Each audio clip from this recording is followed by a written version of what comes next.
All right. We're back with the first team preview. Commission. It's been a few months since we last talked. Yeah, right on. I'm stoked. Draft preview time. It's the appropriate time. Free agency kind of looks like it's going to dwindle down here. And, it's obviously going to have an impact on some of these teams. And I'm excited to get our first team preview going with Chris and True North. Yeah, for sure. Like just looking at his record, I mean, from playing with him, playing against him in the past, him finishing 20th place last year is a shocker to me. I'm not gonna lie. I know he got some slack for having a really old players, but still, I mean, I feel like it's True North, and he's gonna always pull one out in the end. Yeah, I mean, True North is the most decorated owner still in LOC history with 8 trophies. That's first all time. 4 division titles, first all time. And I mean, his playoff wins are tied for first all time too. So a guy that's definitely there every year, and I'm sure this dead last finish last year is really weighing on him, especially since he is a former champion. He won it in 2018, Mm-hmm. and I'm sure he's going to want to try to rebound this year, and we'll see what he can do.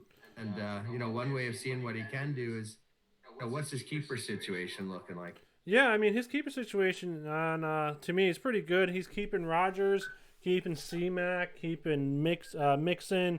I believe he also is keeping Rieger, which might be the weak man of the group. Brandon Cook, and I believe he's keeping Bush, Devin Bush. Um, so yeah, I mean his keeper to me his keepers are pretty good. He's doing the 1-2-2 approach, which I'm a big fan of. Having two running backs. I think having taking running back keepers into the draft is key because honestly, you're probably not going to be able to pull out three starting running backs from the draft.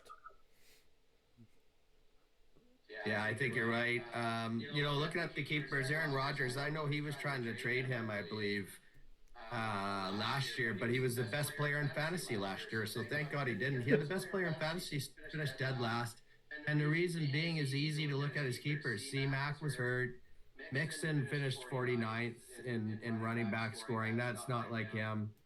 He's been going back and forth with Brandon Cooks and Cortland Sutton, that keeper, I believe, for wide receiver. But even Cortland Sutton was hurt. And yeah, I think you're right. Rieger could be the weak link there, but True North always finds a way. I was looking at the other guys he could potentially keep or trade to try to get draft capital. And really, between Cortland Sutton and Brandon Cooks, he really only has the other guy there, Jalen Hurts, and I don't think anyone's going to trade for him at this point. But No, yeah, it'll be interesting. I was agreeing with you. I don't really think there's anybody else he could really trade. Maybe Hunter Renthro for maybe a 10th rounder. I'm just looking through his keepers now. I mean, he does have OJ Howard, who might come back and put up decent numbers, even with Gronk there. I mean, he has a couple IDPs he might be able to pawn off for cheap, but I agree with you. There's really not much he can use to get trade bait. He does have a first. He does have 2 seconds. So I mean, he has some draft capital if he wanted to try to move up, but I think he's pretty much set. He's not going to be making too many trades going on. Yeah, well, let's remember the nightmare season all started at the draft for True North, and he kept Brandon Cooks instead of Mostert, even though Mostert was hurt all year. So he kind of became irrelevant, but it was the whiskey, and then, Brandon Cooks incident, and then a last place finish for Chris and True North.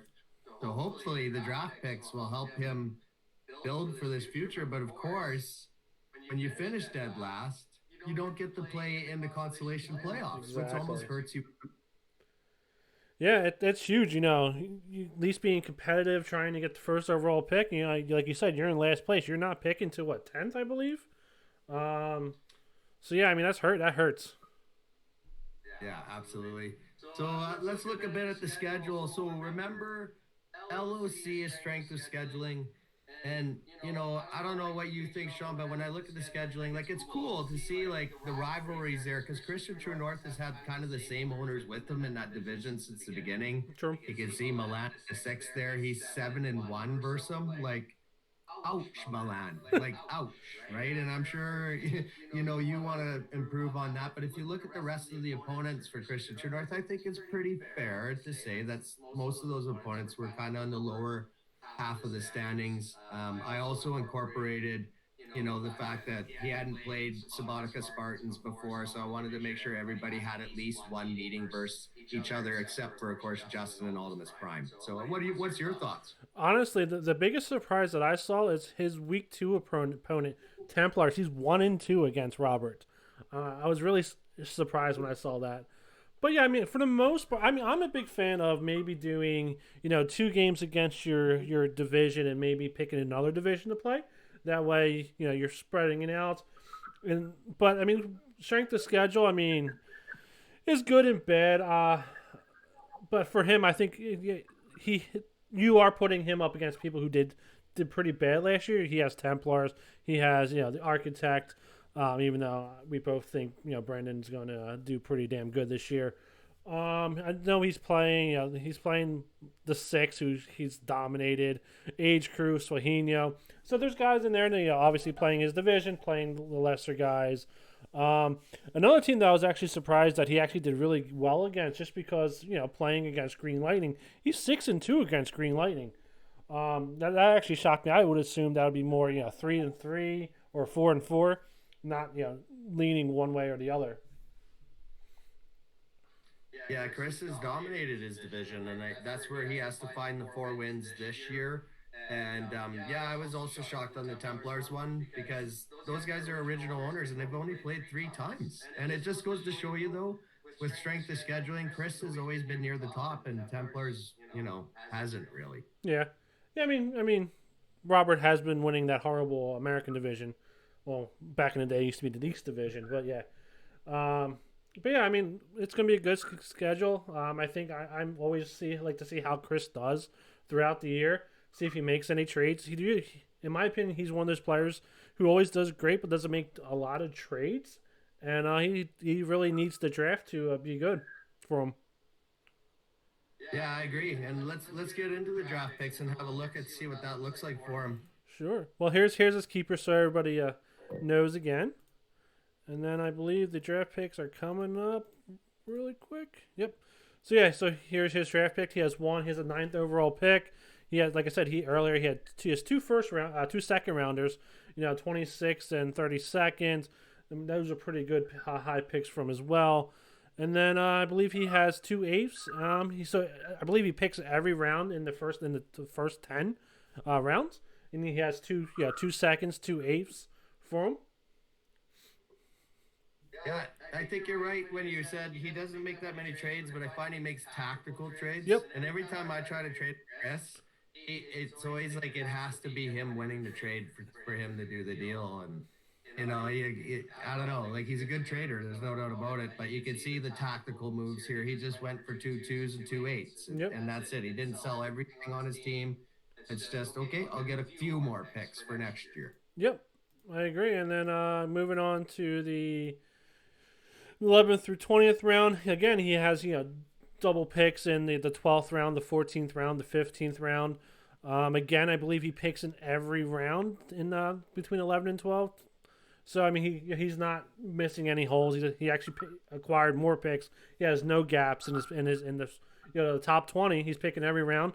He has 5 rounds. He's picking double, no gaps. So he's picking every round, and that's the way to make your team younger. I know we gave him a whole bunch of crap last year about having an older team, and this is the way to get a younger team. Yeah, I think these are going to be important picks. Those mid-round picks are either going to be like an IDP you're going after, or it's going to be like a depth wide receiver or a flyer you want to take before somebody else gets them, right? Yeah. Like those 12th round, 14th round, 15th round.